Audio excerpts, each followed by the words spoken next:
Coming up on Bizarre Murders, when a bored housewife attempts to spice up her sex life by secretly having her new boy toy move into her walk-in closet, she gets way more than she bargained for.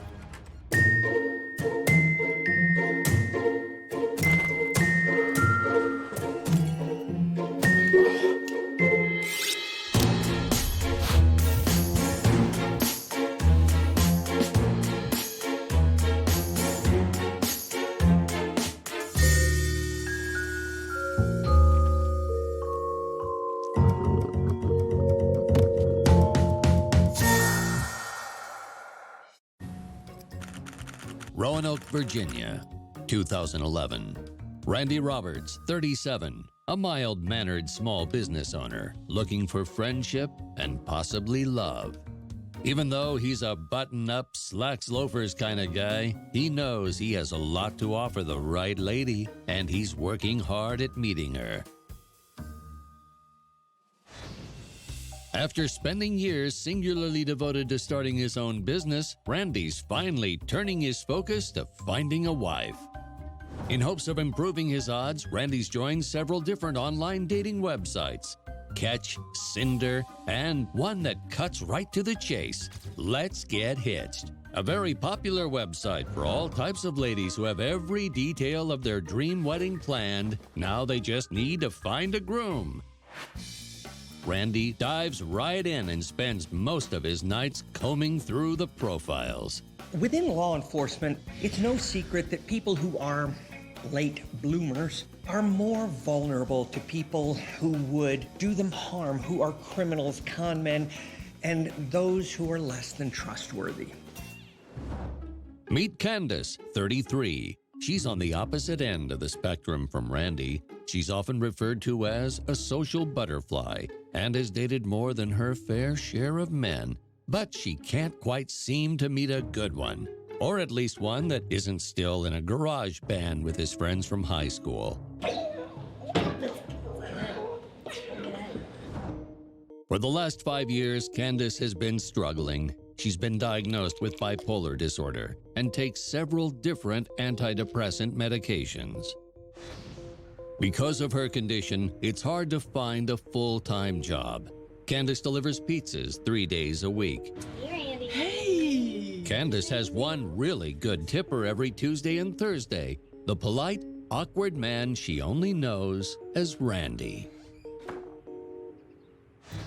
At first, Candace doesn't really pay much attention to him, but the more she gets a look at his shy smile and coy side-eyed glances, she finds his fumbly flirting sweet, and all the attention gives a jolt to her self-esteem. Eventually, she finds herself dressing more and more provocatively on Tuesday and Thursday nights, just to give him a thrill and make him blush. Is that a heart? Oh my God, that's amazing! Finally, one night, Randy musters up the courage to ask his pizza delivery goddess out. Well, I was wondering if you might want to go out on a date with me. I would love to. She gladly accepts. Their first date is like a lightning strike to him. He crushes hard for her within the first hour. Candace has never been courted like this before and appreciates Randy showering her with constant attention. Two young lovers in a whirlwind romance, Candace accepts Randy's surprise marriage proposal. I'm no relationship expert, but common sense would say it's probably wise to know somebody for a full 4 seasons before jumping into a permanent relationship with them. And it's probably likely that people who know Randy and Candace were not thrilled about how quickly they were jumping into theirs. When the engagement's announced, Candace's best friend since childhood, Larry, is very concerned. Candace has been confiding in him that Randy's completely Dullsville and rather lackluster in the bedroom. As it turns out, people aren't too thrilled on Randy's side either. Randy comes from an old, well-to-do Roanoke family, and his mother never wanted to cut the cord. In fact, she and Randy talk every day at 1 p.m. without exception. I'm ready for this. Mournfully, his mother had been heard on more than one occasion confiding to her bridge friends that Candace is by no means a suitable wife for her son. Candace is a girl with a reputation. Rumor has it that the ladies at the bridge game considered Candace to be well navigated. I love that term. It means she's been around the block. Despite the naysayers, Candace and Randy tie the knot in a small ceremony at the county courthouse. Then they move into a new home in an affluent Roanoke neighborhood. Much to everyone's surprise, the couple work in Randy's hardware store together. They build a thriving business. The store requires all of Candace and Randy's time and energy, and before they know it, the couple has spent every minute living and working together for 10 years.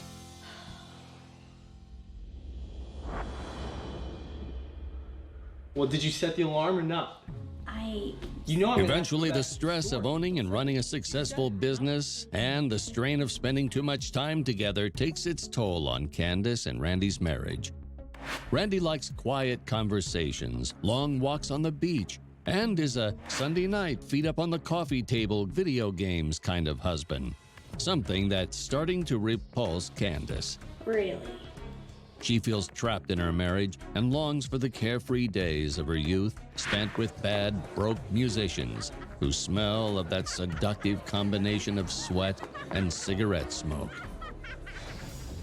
Fed up and claustrophobic, Candace moves out and gets her own place. Anyone who's been married for any length of time can tell you that couples who spend too much time together can start to get on each other's nerves, and that is the road to disaster and divorce. Oh, hey, I'm looking for one of these. Over the next few months, Randy does his best to convince his wife to come home. On her part, Candace starts to realize life on her own again isn't quite as spectacular as she remembered. She also realizes that things about Randy aren't so bad, and that she actually really likes one thing in particular: his money. She makes up her mind to return home to her husband and to their somewhat blah but unfailingly steady and stable life. Then, one afternoon, a few months later, things take a dramatic turn. A frightened Candace frantically beats on her neighbor's door. When the woman answers, Candace pleads with her to call 911. Her husband, Randy, has just been murdered. Randy Roberts and Candace get married after a whirlwind courtship. After a decade together, the couple has hit a rough patch and decide to separate. Eventually, they reunite, and for a few short months, everything is fine. Trembling, Candace stands on the steps of her neighbor, begging the woman to call 911. Randy has been murdered. Call. She shockingly reveals that she has a jealous lover, Ricardo, who has just murdered her husband, Randy. Call 911. Oh my God. When a man is murdered in his home, 90% of the time, the wife is going to be your first suspect. So now the police have to begin evaluating the behavior and the actions of his wife. Oh, here we go. The police arrive at Randy and Candace's home and quickly notice things just aren't adding up. Randy Roberts' body is in a full state of rigor mortis. Rigor mortis is the stiffening of the muscles in the body, making the body rigid. That means Randy's been dead somewhere between 14 and 18 hours, so it's not possible that he was just murdered. The scene also looks staged. Randy's body is found stuffed in a bathtub, wrapped in a blanket, with his head covered with a white plastic convenience store bag. It seems to them it's supposed to indicate that he was strangled and suffocated to death.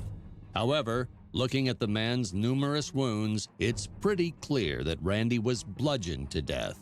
With a number of wounds on the body, this is indicative of what we call overkill. And overkill is the continued assaulting of a body much beyond what is needed to cause death. And that's usually a sign of rage, anger, and betrayal. Inside the closet a few feet away from the bathroom, police find an inexpensive black stiletto high heel covered in blood. To the police, it's pretty clear the stiletto is their murder weapon. Also, the sheets on the couple's bed have a story to tell of their own. They're in complete disarray, except for the very noticeable dried blood puddle left from the stab wounds that seem to match Randy's chest. The location of a murder says so much about the crime. For instance, if the murder occurs in a bedroom, it's an indication that it could be two romantically involved people. If there's no robbery, it could simply be the settling of a personal grudge. Candace Roberts' story has been pretty much blown to pieces by the evidence at the scene. So, the top two questions on the minds of investigators are, if Randy died the night before, what has Candace been doing the last 16 hours? A few months after Candace returned home, the couple had gone to downtown Roanoke to watch the fireworks on the 4th of July. After the show, Randy wanted to go home and turn in for the night. Excited by the spectacular show, Candace wanted to stay out late and hit up a few bars and party for the night. Yes, see you in the morning. Sleep good. Bye. Love you. Randy begrudgingly accepts and goes home, leaving Candace by herself. Candace stumbles into a dirty dive bar on the outskirts of downtown. As she walks into the bar across the room, she locks eyes with an exotic stranger. The good-looking young man, Ricardo, is a day laborer from Mexico. He's also out on the town, hanging with a friend, and they've been celebrating and drinking all night. After several shots of liquid courage, Candace convinces the two young men to come with her to a seedy, pay-by-the-hour motel where they can all celebrate in private with a threesome. What was Randy thinking? I mean, he left his wife all alone downtown so she could go binge drinking. I mean, the woman had bipolar disorder. She was prone to making irrational decisions, and she had no impulse control. Candace and Ricardo start a torrid affair. It's invigorating and exciting, and they are almost inseparable. But Ricardo is homeless, and Candace can only think of one solution. You need a place to stay. Ta-da!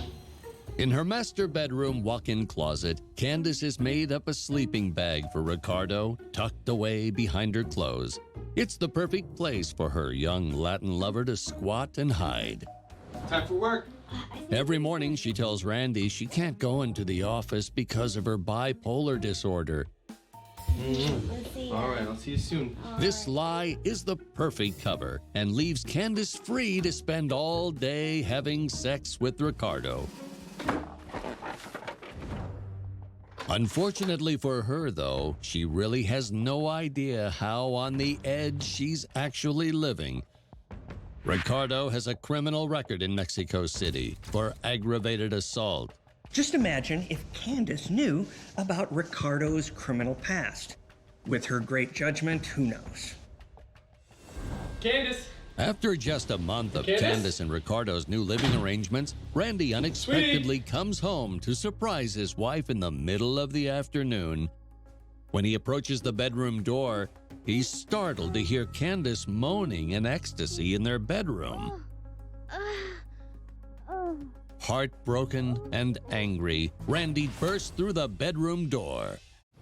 Randy Roberts' wife has been cheating on him for months with her live-in lover Ricardo, while Randy's at work. One day, Randy comes home to hear a loud, orgasmic moaning coming from their bedroom.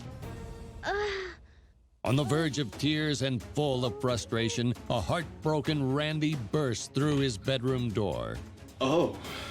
He's completely shocked when he finds his wife, Candace, giving herself a personal pick-me-up. Sorry? Randy looks around the room. He reluctantly accepts that Candace is telling him the truth. Later that night, Randy tucks himself into bed next to his wife Candace and tries to go to sleep. As he's lying there in the quiet of the night, Randy hears something. It sounds to him like a man snoring. Randy rushes to his wife's closet and flings open the door. Oh my God. A startled Ricardo looks up as Randy pulls him out from under Candace's clothes. Who is this? Candace runs over to the closet in a flurry, trying to explain. Randy tells her he doesn't want to hear it. He knew something was wrong earlier in the afternoon when he caught her entertaining herself. Randy tells Candace he's going for a walk to calm down, and that Ricardo better be gone by the time he gets home. Candace is confused on what to do and how to handle the situation, but Ricardo calms her down and realizes he has to get rid of Randy permanently. When Randy returns home from his walk, Ricardo appears out of nowhere, jumping him from behind, and violently beats Randy to death with one of Candace's high-heel shoes. Candace hides in the closet where she can't see or hear anything. Ricardo lets her know when Randy's dead. The moment Randy walks out of the house is significant because that's the moment that Candace and Ricardo start planning his death. And that's the moment that this goes from crime of passion to premeditated murder. The murderous duo are emboldened by their heinous crime and celebrate by dragging Randy's lifeless body into the king-size bed with them. They proceed to have sex over and over again while Randy's corpse lies next to them. They even go as far as to record it and smile for the camera as they upload it to the cloud so that they can share it with Ricardo's buddies from the 4th of July. When they're done, they take Randy's body into the bathroom, and that's when they decide to cover his head with the white plastic bag. After a restful night's sleep, Candace gets up bright and early and pretends it's just another normal day. Run to the hardware store. Okay. She grabs a shovel, plastic sheeting, duct tape, bleach, and some sodium hydroxide. Say you're in a hardware store and somebody comes in and you see them purchase a shovel, some plastic sheeting, a little duct tape, some bleach, and some sodium hydroxide. Well, they're not painting their house, they're disposing of a body. Look at Murder for Dummies, page 1, supplies. That's what you buy. Candace leaves the hardware store but gets a worried phone call from her mother-in-law. Hey, Barbara. She hasn't heard from Randy for their daily 1 p.m. chat, and he's not answering his phone. Candace quickly tells her mother-in-law Randy's really under the weather and he'll call when he's feeling better. Randy's mother offers to bring her son some soup. She promises it's not necessary, but recognizes her lies are only going to buy her so much time with Randy's mom. Oh my God. With the pressure mounting, Candace has an anxiety attack, and her mania crashes into a dark stupor. That's when she hatches her scheme to turn in her young lover and blame him for murdering her husband in a jealous rage. As she drives up to her house, she jumps out of the car, running desperately to her neighbor's front door. The police quickly arrive at the Roberts home and find Randy's dead body in the master bathroom covered in a blanket. They hear odd noises coming from the master bedroom closet. With guns drawn, police throw open the closet door, and they are truly shocked at what they see next. Randy Roberts has been bludgeoned to death by his cheating wife's young lover in what she reported to police as a fit of jealous rage. The police have also just discovered what could be the most disturbing part of the crime in the couple's closet. The police burst through the master bedroom's walk-in closet. Get your hands up! Don't move! What they find is almost unimaginable. Candace Roberts' young boy toy is sprawled out on a sleeping bag in his underwear. Get down, get down, get down! They quickly arrest Ricardo for Randy's murder and put him in handcuffs. Candace Roberts has just dodged a major bullet. at least in her own mind. Her young lover has just been arrested for the first-degree murder of her husband, Randy, and she's free and clear and has her house and Randy's money all to herself.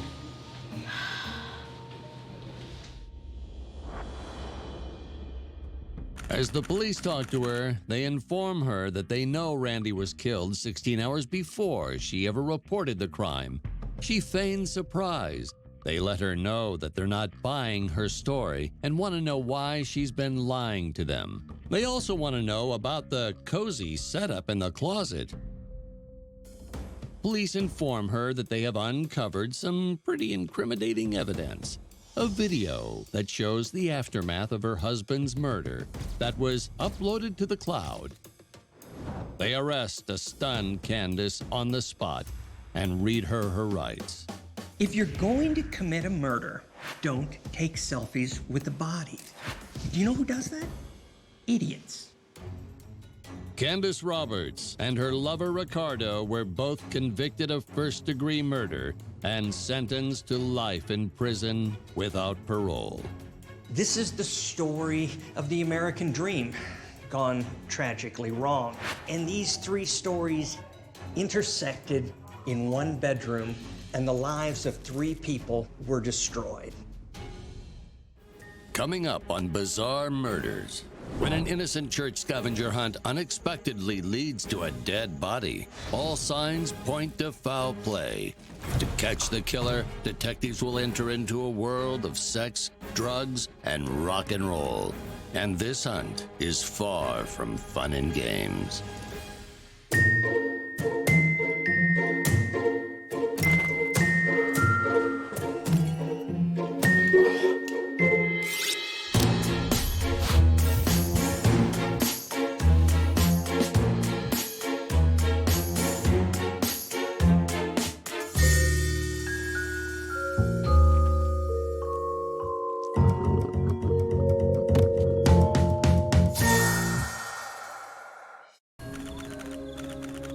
Seattle, Washington, 2006. A seemingly quiet Halloween night, Detective Tyler Booker is enjoying a quiet patrol.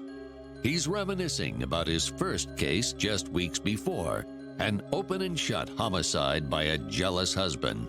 He's curious if every case will be so easy to solve. Perhaps it's a cruel irony that he then spots a man's leg sticking out from behind a dumpster near the local church. Detective Booker discovers what could be a discarded Halloween decoration of a dead body. But becoming suspicious, Booker checks the body for a pulse, only to realize to his horror that it's an authentic corpse. It probably doesn't surprise anyone that bodies are found on Halloween, and there's hardly a tougher time to investigate because you've got kids from wall to wall. They've all got masks on, good and bad, and really, it's a recipe for disaster. Detective Booker discovers an alarming clue placed conveniently over the body. Written on a poster board are the words, "Yes, Matthew is dead, but his body not felt. Those brains were not Matt's because his body did melt. For Billy threw Matthew in some hot boiling oil to confuse the police. For the mystery they did toil." He quickly calls for backup. This is Agent Booker. I got 1144. Requesting backup, over. When you arrive at a crime scene where there's a body, you have to determine whether this person who is dead because they killed themselves or they accidentally overdosed. Because if that's the case, you can go home and let the coroner take over. But if he was killed by somebody else, that means there's a murderer out there. Police begin a search of the immediate area, scouring the church grounds for any more clues or accidental evidence the killer may have left behind. What they find are more and more riddles. The next one, found under the mat of the church door, reads, "A quick search inside to find the source of sin, and then near the cemetery to find its victim again." Deciphering the riddle to mean another murder victim could be found in the cemetery or possibly the church's sanctuary The detectives split up, beginning a wild goose chase for another body. 30 years of movies and TV have inadvertently created a new kind of narcissistic criminal mastermind. The detectives who investigate these kind of crimes tend to lump them into two categories. The first is the eye roll, because these people are never as smart as they think they are. But the second one is the chill down the spine, because if these people think they got away with it the first time, there's going to be a second time. Police find nothing inside the church, but Detective Booker returns with another riddle from the cemetery. The last clue to end your search: find the altar where Noah's dove would perch. It's an odd clue, and one that leaves everyone of the police force absolutely baffled. The next thing they've got to do is identify the body, because if the detectives can't make heads or tails of this nice little riddle the killer left, then all they've got is the information Mr. Happy behind the dumpster is going to give them. But they've got to work fast, because there's a sick killer out there. Checking the victim's wallet leads to an identification. The ID belongs to Kurt Flair, a local drug addict and petty theft known to many of the officers at the scene due to prior arrests. But the ID also leaves another clue. The fact that it's there means his killer never had any intention of hiding the identity of his victim. This and the riddles left behind could mean every detective's worst nightmare.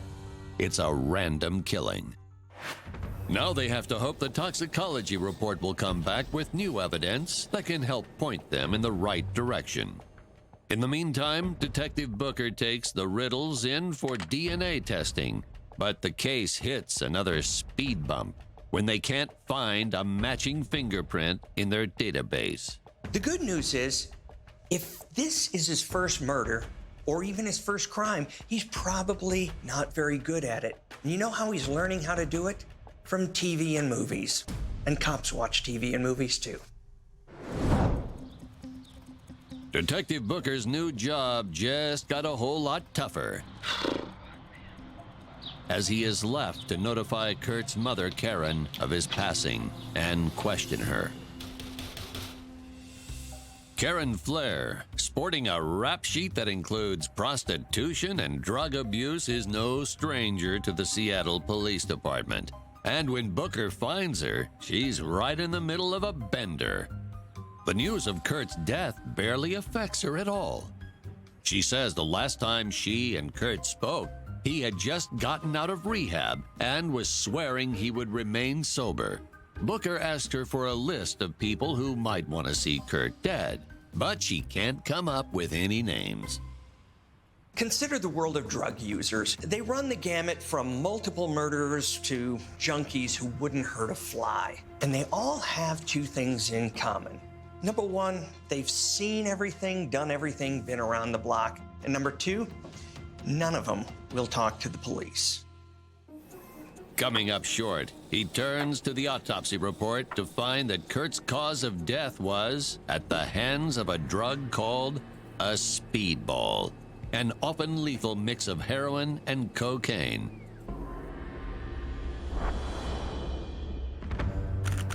Across town, police find a solid lead in a drug dealer, Ace Horowitz, who was often seen running in the same circles as Kurt. They quickly bring him in for questioning. One great thing about drug dealers is if you threaten to charge them with a crime, like accessory to murder, they become very helpful.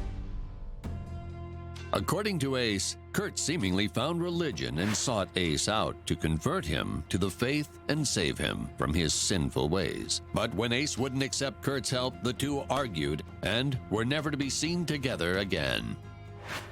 Not having any hard evidence to keep Ace in their custody, he is released.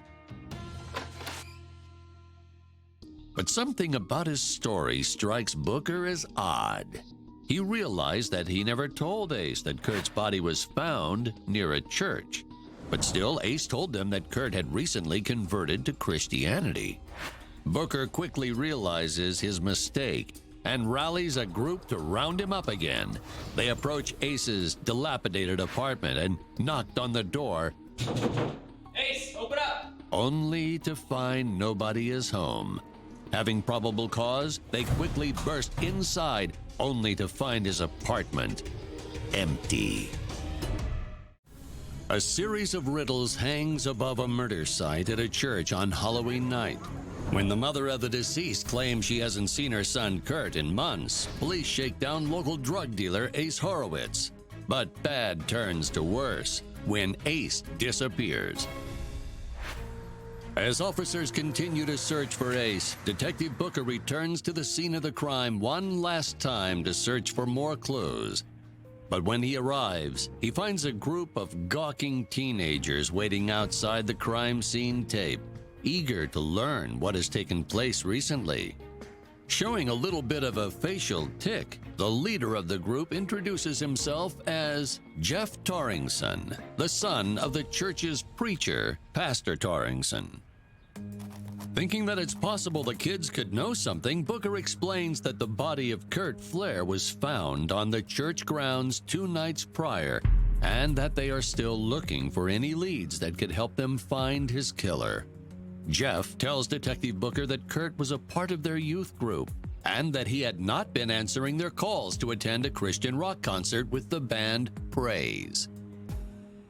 Upon further questioning, Kurt's standing as a newly devoted Jesus freak becomes all the more apparent as Jeff and his friends rattle on about Kurt's persistence in attending every youth group function the church offered.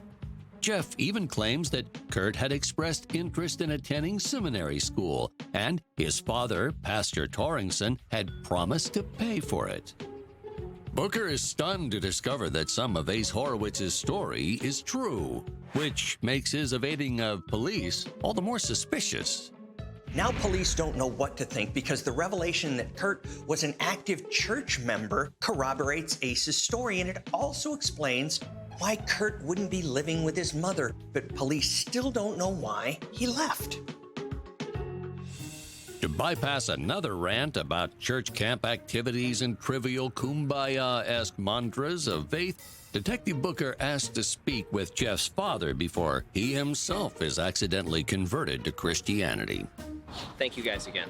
Really appreciate it.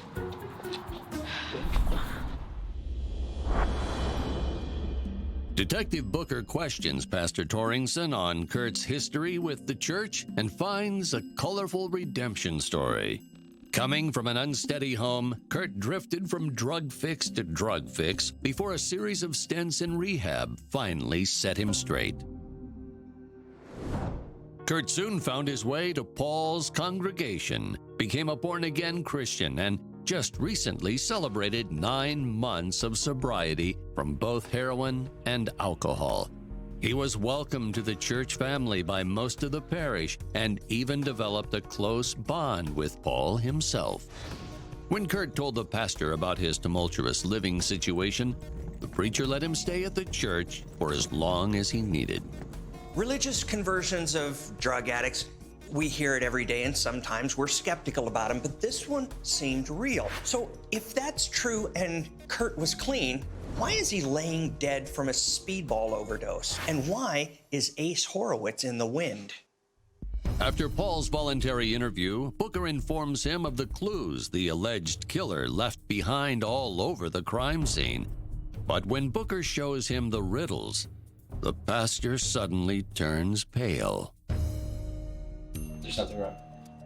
Pastor Torringson explains that he was the one who wrote the riddles, but never intended for them to appear at the scene of a murder. Now this is a monkey wrench that changes everything. Paul says that he made the riddles that morning for a Halloween scavenger hunt for the youth group, but because of the holiday, there was a lower turnout than he expected, and the scavenger hunt was to be postponed until the next weekend. He just forgot to take the clues down. And just like that, all their theories get tossed out of the window. These aren't a series of murderous riddles. These are biblical illusions. There's no genius killer out there. I mean, is there a killer at all? I mean, this could simply be a suicide. But Detective Booker still has questions to his dissolving mystery that continue to push his investigation in the direction of homicide. He wonders aloud to his partner, if it was a suicide that Ace Horowitz wasn't involved with, why was he running? And since when does a drug addict relapse into a drug as hard as speedball? Drug use is tricky at best, and seasoned addicts know that if you're going to relapse, you shouldn't dive in too hard and heavy because you might die. Kurt Flair had been a drug user the bulk of his life, so he should have known better, and police wondered, was this overdose accidental? Then, 2 more clues fall into Detective Booker's lap. After another scan of the murder scene, police find a small baggie with drug residue in the bushes nearby where Kurt's body was found. On the bag is a fingerprint that detectives hope will finally point to a killer. Pastor Torrington also tells police that the day of the scavenger hunt, a small amount of money went missing from the church. Detectives now have a new possible theory. Did Kurt Flair rob the church in order to purchase drugs? And if so, did he purchase them from Ace Horowitz? Police quickly send the drug baggie over to discover just who the mystery fingerprint belongs to. On Halloween, Detective Tyler Booker discovers the body of an ex-drug addict, Kurt Flair, behind a church dumpster. Fortunately, the clues police believed were left by the killer were actually meant for the church's scavenger hunt. Now, Booker's last lead is a mysterious fingerprint left on a drug bag. Police finally corner Ace at a local hangout and bring him in. But as Ace is waiting to be charged, another twist is thrown into the case. The fingerprints on the baggie don't belong to Ace Horowitz. In fact, the prints don't belong to anyone in the database at all. Okay, picture this. Every cop in the department is figuring the last pieces of the puzzle are fitting in, and this drug dealer is going down. And now it's been several days since they've had a lead of any kind, and this guy, this drug dealer, he might not even be responsible? But Detective Booker still has one last Hail Mary play up his sleeve. Police know that Ace was selling drugs the week of Kurt's death, and now they know that money went missing from the church the day Kurt died. They assume that somebody from the church purchased the drugs, and they also assume that they purchased those drugs from Ace because of his previous connection with Kurt. Ace knows that he's not getting out of this without some sort of penalty. He begins asking for immunity to being an accessory for murder. You're gonna have to give me something good. The detectives bite, convincing him to give his story a new coat of paint. Ace admits to selling drugs the morning of Kurt's death, but he claims he never sold anything to Kurt and hadn't since Kurt converted to Christianity. When asked by detectives why he ran away from police, Ace explained that the only alibi he had the night of Kurt's death was that he paid Kurt's mother, Karen, for sex and was otherwise occupied. You want to know the truth? Yes. I was banging his mom. Now police are feeling kind of foolish because not only is this guy not the Riddler that they thought he was, when police looked into Ace's alibi, it checked out because he was sleeping with Kurt's mom. Detectives quickly track down Karen and confirm his alibi, leading them to their next question. Who did you sell drugs to on the morning of Kurt's death? Ace runs through a mental list of his clientele, but every name he gives Booker appears in the police database and isn't a match for the fingerprint on the drug baggie found at the crime scene. Booker presses harder. Finally, Ace recalls a client that day, someone who seemed as though they were a first-time buyer. Ace claims he never got a name from this mystery client, but describes him as an older, short, nerdy teenager with a slight facial tic. Detective Booker is quick to put a name to a face. Jeff Torrington, the pastor's son. Police quickly race over to the church. Booker arrests Jeff Torrington on the charge of homicide. In processing, detectives are able to score a match of Jeff's fingerprints on the drug baggie found at the scene of the crime. Now things are starting to fit into place. They know who the fingerprints belong to, they've got somebody connected to both Kurt and Ace, and they've got the crime scene. But you can have all the evidence in the world, but you still need motive, and they don't got it. Jeff admits to purchasing the drugs from Horowitz, but claims he never intended for Kurt to overdose. He says that in recent meetings, he had considered Kurt to become more withdrawn and quiet. He was worried he was on the verge of a relapse. Having learned from his father how to deal and treat drug addicts, Jeff claims he meant to buy a small dosage, not a sandbag, so that Kurt could get an easy fix without fully relapsing. The idea is not totally unheard of, but there's something not adding up. And police can't help but think that Jeff's being a little disingenuous. Police press harder, grilling Jeff for hours. If he was only trying to help, why did he steal money from the church instead of paying for the drugs himself? Why did he leave Kurt behind the dumpster under the clues to be discovered by just anyone? With all their leads spent, Detective Booker finally thinks he makes the right connection for motive. And he hits Jeff hard with it. Detective Booker continues to press for information that it was the pastor's son, Jeff Torrenson, who made the drug purchase. But in Jeff's interrogation, he claims he just wanted to help ease him through a relapse. But Detective Booker isn't buying it. Booker remembers the one thing that could function as a motive. Jeff's father was planning on paying for Kurt's seminary school. Booker rails on Jeff, pushing him until he finally breaks and admits that he murdered Kurt because he felt as though he was being replaced as his father's only son. The morning of Kurt's murder, Jeff stole money from the church, purchased the speedball from Ace, and then blackmailed Kurt by saying that if he didn't take all the drugs, he would tell everyone that it was Kurt who stole the money. Take it. At the church, Jeff points his dad's gun at Kurt and forces him to inhale the speedball. When Kurt overdosed, Jeff moved the body behind the dumpster under his father's scavenger hunt clue, left to make an alibi for himself, and planned to return the following morning to discover Kurt dead and report it to police.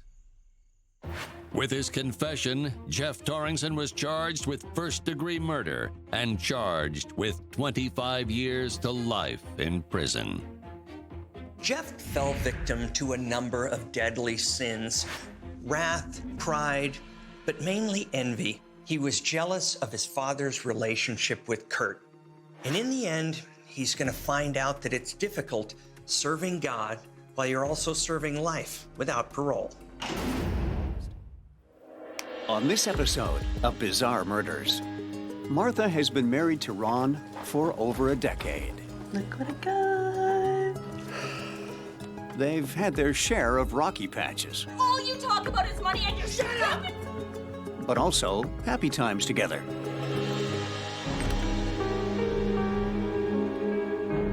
Martha, the nurse, has just finished a long 12-hour shift.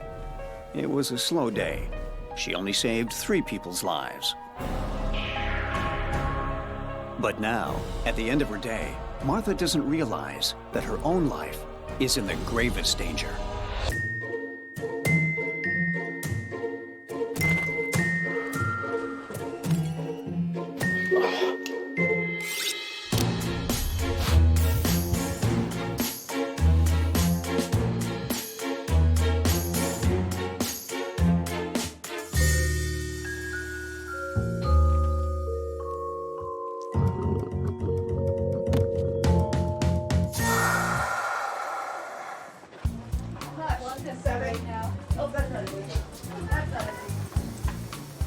For close to 10 years, Martha has been a well-liked and respected nurse at St. Michael's Hospital. The one thing that's missing in her life is love. Someone to complete her.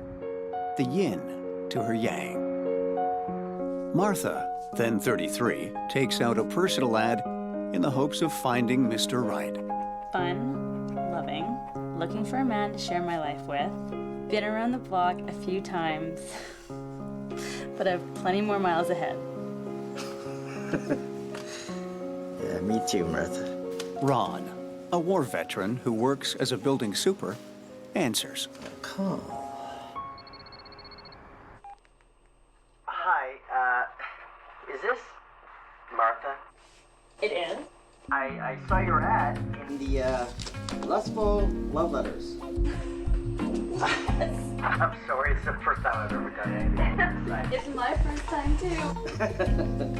What's your name? This is Ron.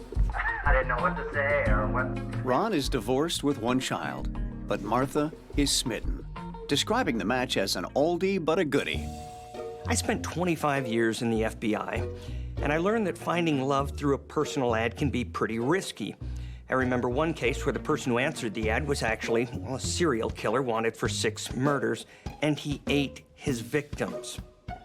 Like the worst kind of dinner date, really. Luckily, the local authorities got to him before he made it 7.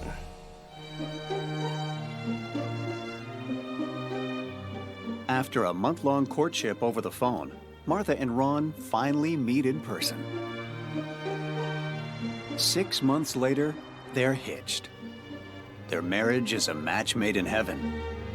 Ron is the love of Martha's life.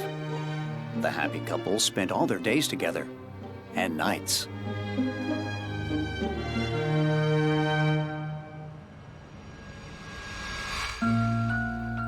But over time, Ron retreats from Martha, preferring to spend his time alone with his collection of sports memorabilia.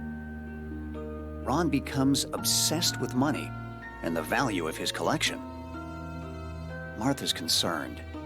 This is not the man she married, and a far cry from Martha's own upbeat personality. After 7 years, the marriage develops an itch that needs scratching. Ron's withdrawal from Martha and the world, as well as his growing obsession with his sports collection, were red flags. And it seems like we've got an inner demon situation going on here. Ron's fixation with money becomes obsessive. Look what I got. This is the one I've wanted for a long time.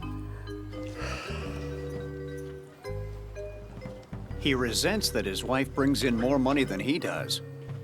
And Ron becomes paranoid of losing all his belongings. Ron, dinner's gonna be ready around 6:30. Green beans. Hands off.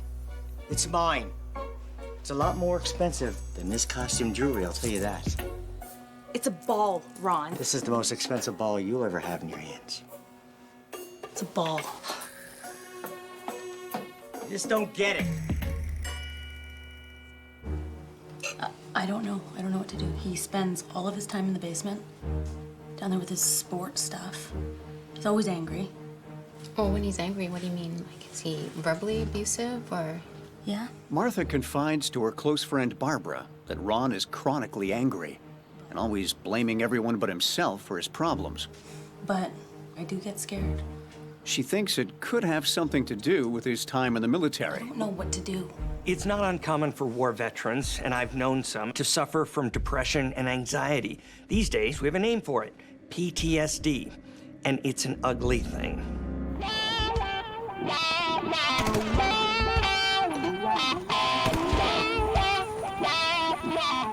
Could Ron's wartime trauma be finally catching up with him? Although he doesn't like to discuss the war, he tells Martha that he saw serious combat when he was in country with special ops. Serious combat with special ops? Oh, no, no. The official record states that Ron spent the war tied to a desk. I'd say someone is feeling a little inadequate because he didn't see any action at all.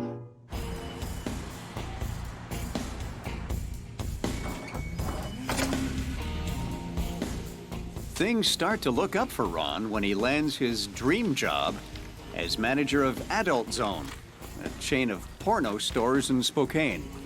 Believe it or not, Ron himself has no interest in porn. He's just reading the articles. Actually, what he's really interested in is the money.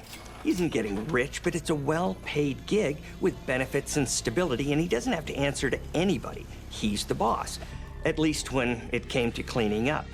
And that's what Ron really wanted to do, clean up.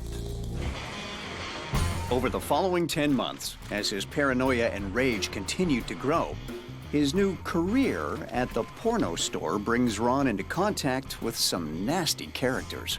Hey, man. Hey, It's closed. We're closed. I'm Jerry. I'm here for the job.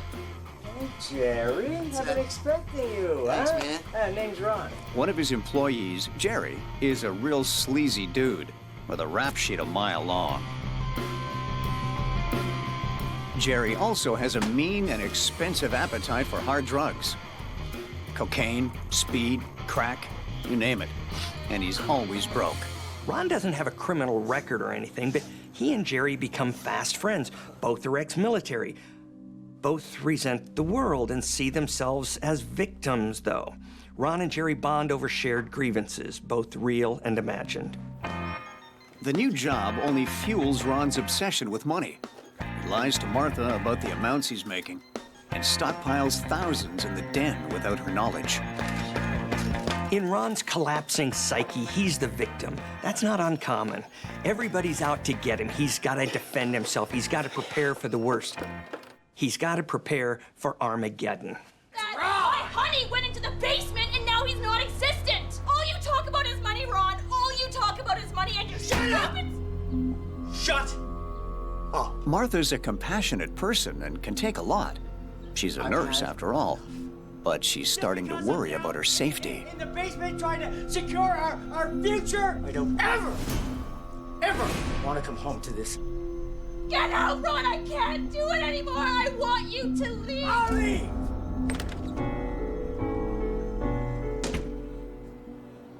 So at 59 years old, Mr. Pornshop is forced to move back home with his father. Sure, you can call it a dream life, but things aren't looking up for old Ron. And then, things go from bad to worse for Ron. Without warning or explanation, he loses his job at Adult Zone. What do you have to do to get fired from a porno store?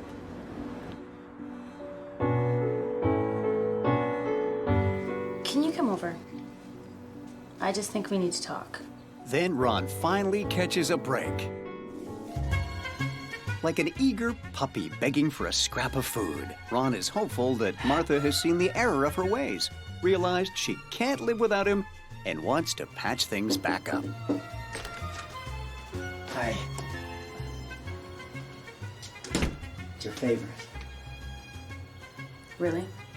You thought a flower was gonna make up for how you've treated me? Yeah? But then Martha drops the bomb. It's over, Ron. I want a divorce.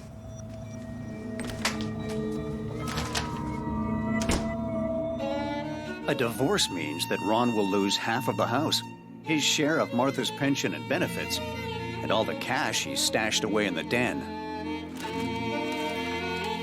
Ron's not the kind of guy to go down without a fight. He isn't about to sit back and lose half of the house, all of Martha's money, money that, as far as he's concerned, is owed to him. No way, not a chance. He wants revenge. Lucky for Ron, he knows just the kind of guy who can help him solve his problem. No, I want her out of the picture. Permanently. Jerry is desperate for cash to fuel his out-of-control drug addiction and clear his debts. It doesn't take him long to decide. I'll give you half now and half later when the job's done. Deal. Deal. And don't use the knife. No knife. We gotta be creative about this, Jerry. Acting like they actually know what they're doing, Ron and Jerry weigh the pros and cons of which weapon to use. How about the drill? And what, stage a home repair accident? All right, no drill. No drill. Strangle. Yeah, that's the ticket. Jerry, that's the time my mom gave me. How about a gun? Guns are loud, the neighbors are gonna hear, and the hammer. Huh? A handgun is the better weapon to use for a guaranteed kill, because a hammer can be a messy affair, and messy equals evidence. But a handgun makes an incredibly loud sound unless you have a silencer, and these idiots don't. And 2/3 of all murders in the US are done with a gun. One thing's for sure, though, if you're debating this topic, you're either the police or a cold-blooded maniac. All the way back, all the way. After much deliberation, Jerry decides to use a hammer. A silent blow or two to Martha's head should do the trick.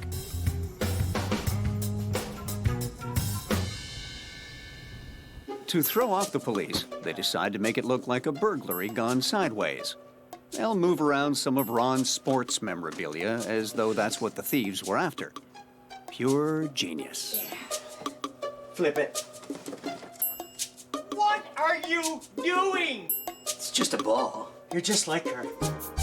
If the idea is to make the crime look like a robbery for a sports collection, unless you're O.J. Simpson, this is going to be a bit of a stretch. As soon as you open the door, with the key, triggers the alarm. You have 30 seconds to put the code in. 4, 5, 6, number sign. What is it? 4, 5, Oh, Jesus, Jerry, what comes after 5? 6. Look, write it down, okay? Okay. 4, 5, 6, 4, numbers. 5. And then it's probably not a great idea for the robber to have a house key and know how to deactivate the alarm. I mean, how would the perp be able to do that?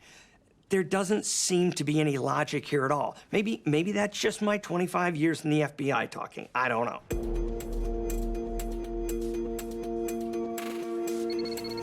Martha gets a surprise call at work from Ron. Hey, it's me. I just want to let you know I'm going to get away for a few days, okay? I'm stressed out. I just need to clear my head. Okay. Where are you gonna go? Just up north somewhere, just at a motel. I just wanted to let you know, okay? I got to go. Okay, Ron. What do we have to do? Ron thinks he's clever, which is wonderful for law enforcement. He calls his soon-to-be ex-wife to establish an alibi. Now he waits in a cheap motel for his degenerate friend Jerry to bludgeon Martha to death with a hammer. Nice couple of guys.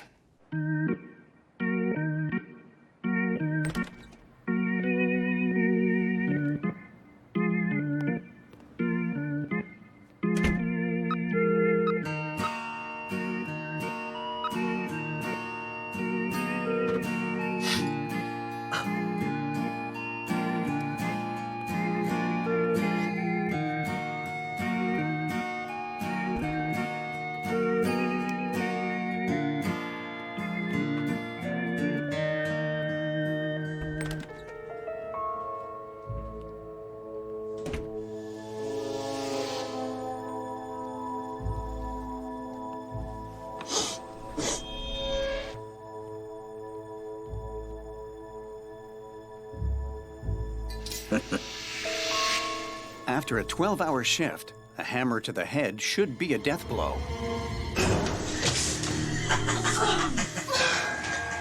But Martha is one tough cookie.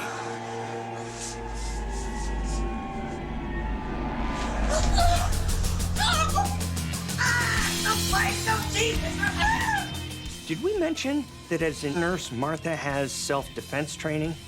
Well, she does, and she's got plenty of experience using it. Fearing she's about to die, Martha shows serious smarts and instinct by biting her attacker. Her teeth marks could be used as identification.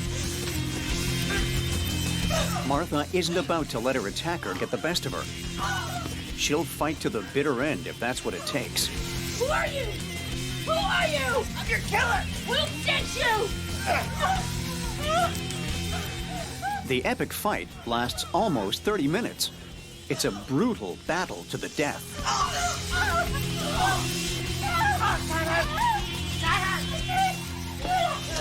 Jerry obviously didn't think that little old Martha would be a match for him. He was wrong, dead wrong. She was much more than a match for him.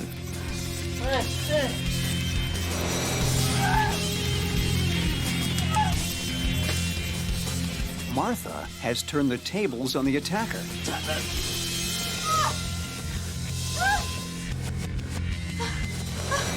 and killed him with her bare hands. Battered and bloodied, Martha runs to her neighbor and calls the police.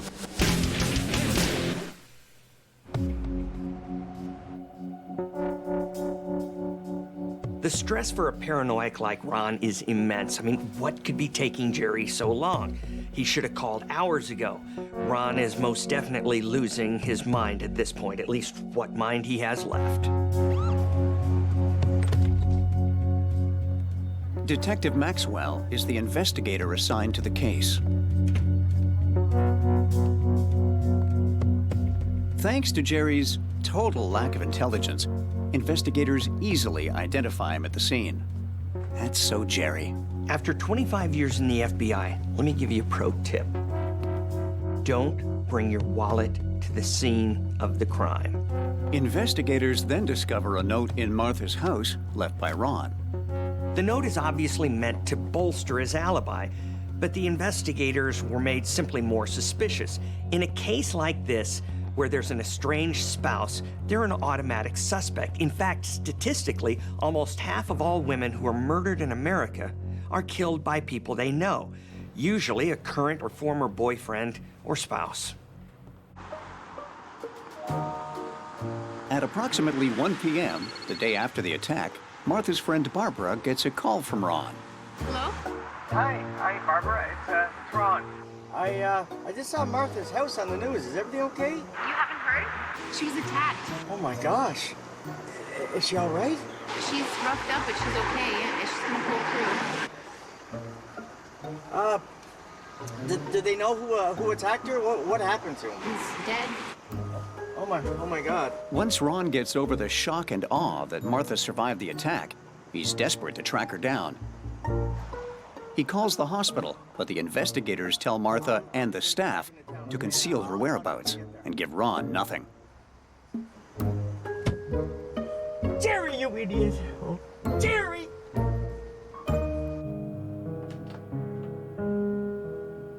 Four days after the attack, Martha, having recovered remarkably quickly from the injuries inflicted upon her by her attacker Jerry, is released from the hospital.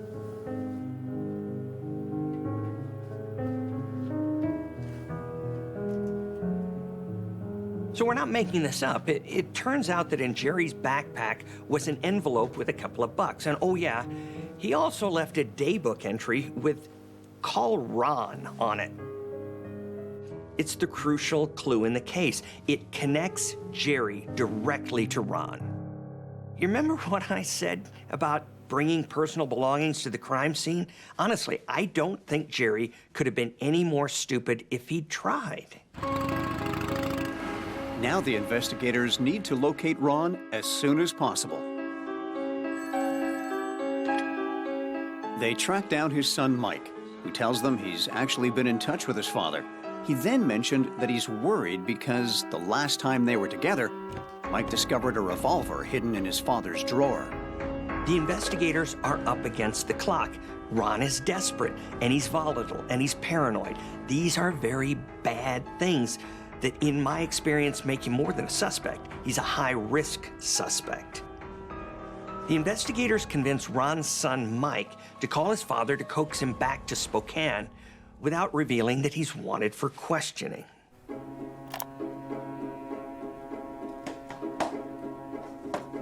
Once Ron returns to town, the police take him into custody and question him about his alibi.